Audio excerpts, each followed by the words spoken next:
when David Tennant played Hamlet at the RSC, what did Tchaikovsky play? What? Tchaikovsky. Tchaikovsky being the composer, Tchaikovsky. Was he in the cast, Tchaikovsky? He was. Peter Ilyich.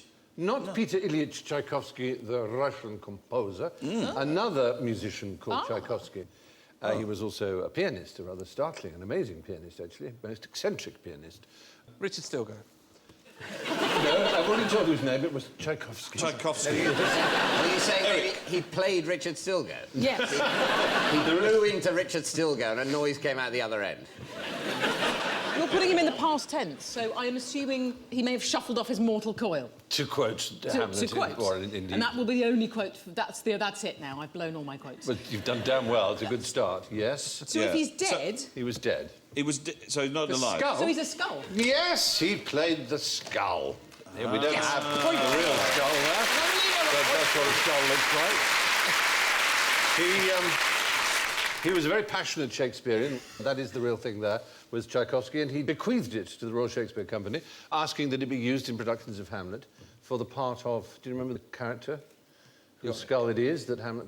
Is it Yorick? Yorick, Yes. Yorick, exactly. yes. Yorick. Poor Alas, poor Yorick. I knew him, Horatio, fellow of infinite Yes, jest. well, they went, alas, Paul, wait a minute, this is Tchaikovsky, isn't it?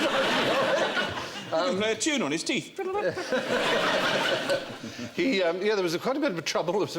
There were health and safety issues. There had to be a human tissue licence had to be ordered in order for him to appear on stage. Did they cut his head off? I mean, presumably, so he's gone, when I die, I'd like my skull to be used by the RSC. But someone's got to saw it off and then rot it down a bit. The funeral directors were rather loath to do this. They thought it might be illegal, but they had to get clearance.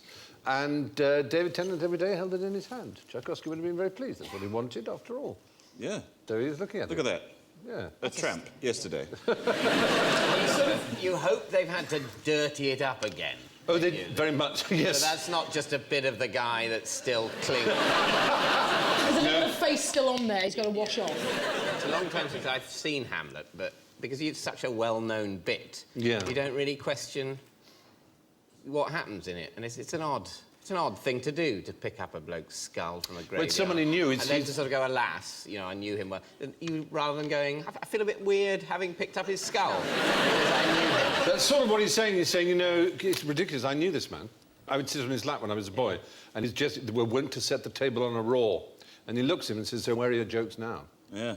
You know, Not so funny now. It is one of the great contemplations of death and mortality. And it must be even weirder when you're doing it to a real person like that. David Tennant presumably knew the story that he was doing it to this chap who wanted it to be a symbol of death. It's going to be like I'm a Celebrity, isn't it? Agents are going to put their acts down to have their skulls used in that. Yeah, oh yeah, no, I'll get you your skull. You'll be in Shakespeare one day. It'd be awful, wouldn't it, though, if for your whole life you'd wanted to be an actor and it hadn't really worked out, and so you bequeathed your skull and it was used in a major production of Hamlet, and then all the reviewers said, I don't know, Yorick felt a bit stilted. So he'd ruined that scene, really.